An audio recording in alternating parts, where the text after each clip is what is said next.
Hello mga ka-Dewey's in Canada, welcome back dito sa ating channel. At nandito tayo ngayon sa Seaton, sa lugar o sa bahay Say nila hi! Lawrence. Sinundo namin sila. Yan, sinundo namin sila kasi niyayaya nila kami dun sa na-discover nilang bagong bubble tea. Bubble teahan sa Okotoks. Ang may-ari is Pinoy. Pilipino. So, ayan. Bago naman ito, makaka-inspire sa mga kabayan natin na nandito sa Canada at sa mga gusto pang pumunta. So, yung pupunta kami doon ngayon, try natin na ma-interview. Yeah, May oras oo. sila. Interviewin natin sila para malaman natin kung ano yung story nila, bakit sila nag-business. Oo, ganun. Pero matagal na sila dito, parang mga 14 years na parang. Wow, sana all. Pero mga jugats lang din tayo, mga kaidaran natin. Ay, So, wow. yun sakto. So, ayun, doon sila sasakay kila David at magko-convoy na lang kami. Yes. Ayan, si Lawrence. Maliit kasi ang car Parang ang ganda ng natin. aura mo ngayon. I know, right? Tingnan Lalong mo ang nasisinagan ng araw. lighting. Oh, diba? Ang lighting, tingnan mo naman. Ganyan talaga kapag may trabaho na. Treat mo ba ngayon? Treat mo ba? Next year. Ano ba kuya? Oh. Doon muna tayo, tapos later na lang lumaps. Ganun Oh, lang. sige. Kaya Malapit kahit lang saan. naman eh. Sige po. 15 minutes lang naman. Sige, doon na lang. O Kung sige saan tayo mga guys, dalhin? see you na lang doon mamaya sa, Yeah. anong pangalan niya? The Isle. Isle. Okay The mga Isle. guys, O, see you. Bye.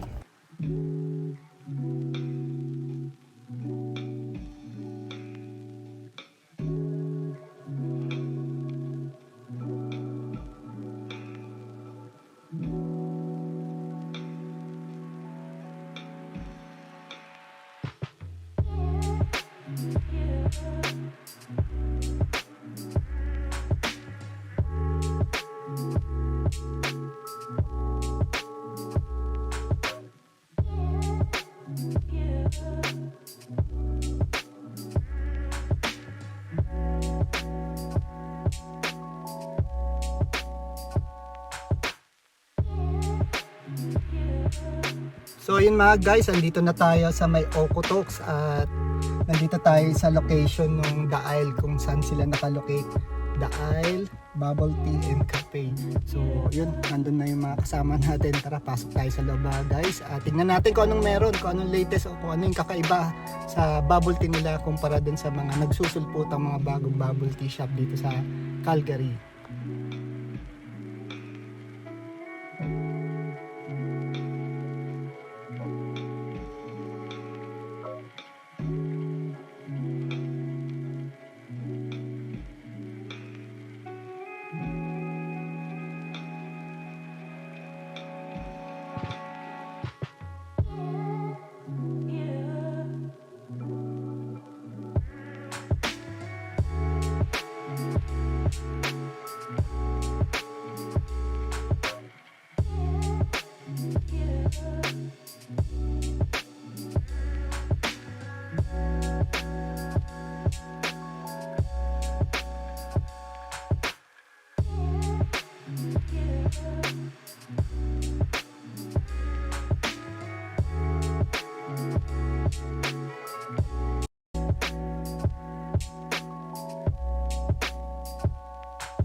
Hello mga guys, so welcome back dito sa ating Dewey's Canada channel at this time kasama natin si Yeng, si Kuya Yeng. Kamusta? Isa sa may-ari The ng Isle. siya sa may-ari ng The Isle coffee shop and bubble tea. And cafe.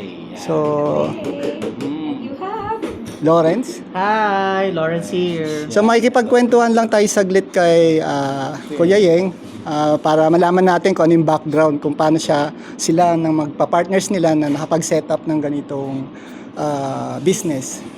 So, Kuya Yeng, bigyan mo naman kami ng konting background Yeah. ng sarili mo tsaka yung mga partners mo. Yes, yes. So, ako nga pala si Yeng. So, we are 6 na people na nag-establish na itong The Isle. So, it's with my brother-in-law, si JR, yung wife niya po na si Sai, Si Sai, oo. And then my wife is Christina. And then the two na nandito sa Okotok, si Florence and Mark. Yeah, so yun yung nag-establish ng cafe na to. So nabuo siya because of the thinking na okay, why we put up a business na tayo magkakaibigan, and we tried it din kasi meron kaming mga kaibigan na nag-ano nga ng business, pero ito kasing bubble tea is parang boom right now.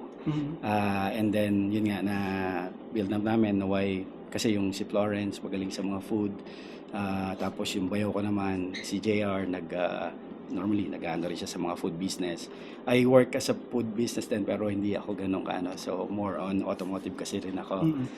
Pero yun nga, we come up to a business na magtayo rito sa Okotos kasi wala pa siyang bubble tea on this location. I mean, merong isa which is Gongcha, di ba? But we want to be competitive. And I think hopefully all the bubble tea in Hill tsaka yung mga snacks namin magustuhan nyo, and I'm pretty sure you will like it naman.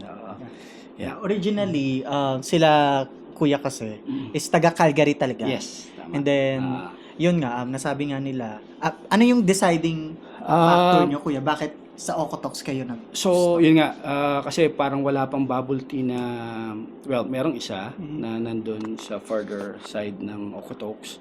And I think with the business plan na nabuo namin, kasi meron din kami mga bubble tea in the Philippines. Tapos yung mga friend namin, meron din silang knowledge about the bubble tea business. Yun yung naging trigger sa amin na magbuo ng cafe and business na to. And kasi on our side then, we want to venture with a different so business is at least just trying it, and then let's see how it goes. Parang yun sa amin. Pero we want to grow as well as a a business mind, I guess. Pero here in Calgary or in Canada, how long have you been here? And ano yung naging pathway nyo bago? So nung dumating ako rito 2011, pero yung wife ko and my brother-in-law dumating sila ng 2008. Sila yung nauna. So pathway nila is worker, McDonald's nung time na yan. So and then my wife, it took me after 4 years bago ako makapunta rito ulit, kasi naghintay pa ng mga process. So I actually work in McDonald's then for 1 year. But like what I said, hindi nga talaga sa akin siguro na time na yun sa food business. So I work in a dealership here in Okotoks, yung Okotoks Honda. So doon I stayed for about 7.5 years. And then now everything is history.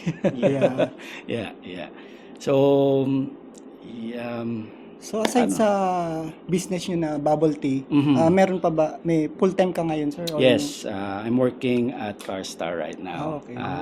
So parang extra income. Yes, true. So like what I said, we want to venture and then we want to grow too in the business world. So hopefully this vlog will help din. Of course. Na ma-promote, and thank you for coming guys. Yun lang naman yung namin. Sana ma-promote natin tong The Isle and with the Filipino community rin. Sana matulungan nyo. Of course naman, Kuya Yeng. Actually, may mga kaibigan kami before na na-feature na rin namin. Yan, mga from automotive industry din sila. Nice, So, si Walanjo, mostly ang ginagawa nila is more on denting. So, yung pag na-hail yung kotse. PDR. Yes. And they're busy now. Of course, Tapos, meron pang isa, si your tint guy, more on naman siya, car tint. Nice.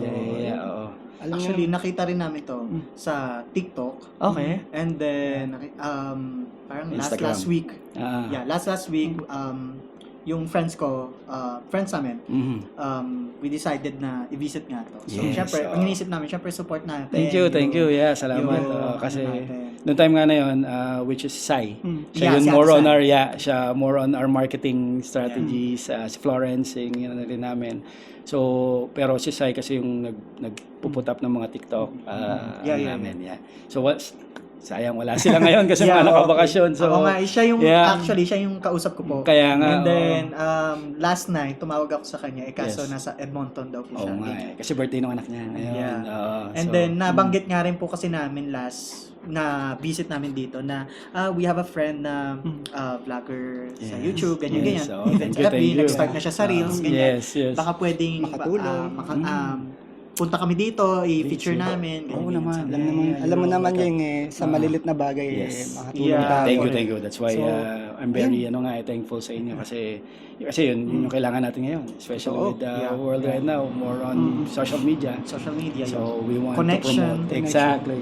Oo. So may isa akong tanong yun. Siyempre wala naman nagsisimula sa madali eh. Yes. May mga bago kayo magsimula o during Yeah. ngayon, may mga struggles ba kayo Oo. naranasan? Meron. Yeah. Duma- I think in the business world talagang laging merong struggle. So merong technically may mga financial. Mhm. And then normally with right now nga siguro different personality, ganyan. Pero we try to caught up with ano pa rin to be professional. Yeah. At the end of the day siguro yung kailangan maging positive ka lang all the way. And yun nga kasi if you didn't help each other wala talagang magiging positive. I mean, maging magandang mangyayari kung talagang hindi kayo magtutulungan, especially in a business world. Yeah. But yeah, struggle is real, I guess, in all the So, all the ayun. things. Yeah. Sa sitwasyon natin ngayon dito sa Canada, siguro naman aware ka na medyo pahirap na ng pahirap yung Yes, sitwasyon. So yung mga kababayan natin na kagaya natin, nga gustong nangangarap din na kagaya ko, nangangarap ako one day maka-business din. Di namin alam kung paano magsisimula. So, meron ka bang gustong i-advise sa kanila para maging makatotohanan yung pangarap nila? True. Siguro lang, for me, if you didn't try at all, yun lang talaga yung importante. Kasi yung lakas nung, the positive way na kung talagang gusto mo mag-put up ng business, kailangan mo talaga all the way. Kasi kung meron talaga mga hindrance, whatever, negativity, hindi talaga siya magpupursue eh. Pero at the end of the day, siguro kung gusto nyo talagang mag-put up ng business, just keep your mind on it, go straight on it. Ang pinaka lang talaga is, just grab it, right? At the end of the day, kung talagang gusto mong mag-succeed, you have to go all the way. Siguro yun lang mapapayo ko sa mga... Kumbaga, you won't know until you try. Until you try, exactly. That's a good thing. Thank you. I appreciate that. Sometimes that's hard to pero yun lang talaga. Tama ka doon. Kailangan malakas lang yung loob. So sa akin, yun, lakas lang ng loob. Yes, tama. Kasi syempre, iba kasi natatakot sumugal eh. I know. Totoo. So, medyo Lalo mahirap na lang talaga kasi money money wise. involved, especially ngayon, parang hirap pakawalan ng every dollars. 100%. Kasi sa ngayon, napakahirap ng di ba? Ngayon nga, lahat nagtaasan na. So, kailangan mo lang talagang, have to fight with it and then go all the way. Anyways, bago tayo mapunta kung saan topic. I know. So let's Try it, try it, dig in sa Yeah. ating food, sa ating products nila Yes, ng The that's it. Isle. Uh-huh. So, Kuya Yeng, can you name So, your products here? Introduce your product. Yeah, so we have on the snack. I'll start with the snacks right now. So we have the Crapples. So it's combination of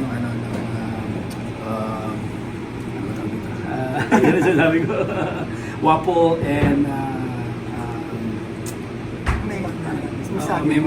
kasi itong ang flavor nito is banana Nutella. Ang flavor natin, and then we have the takoyaki. So Korean food siya, and then yung corn dog. So sa ngayon we have the two flavors, which is half mozzarella, and then the chicken balls, chicken popcorn, I mean. And then we have some drinks in here. So ito yung mga green tea namin, so mango peach tea. So combination ng tea and yung mga flavors, fruits. And then we have This one. So ito is piña colada.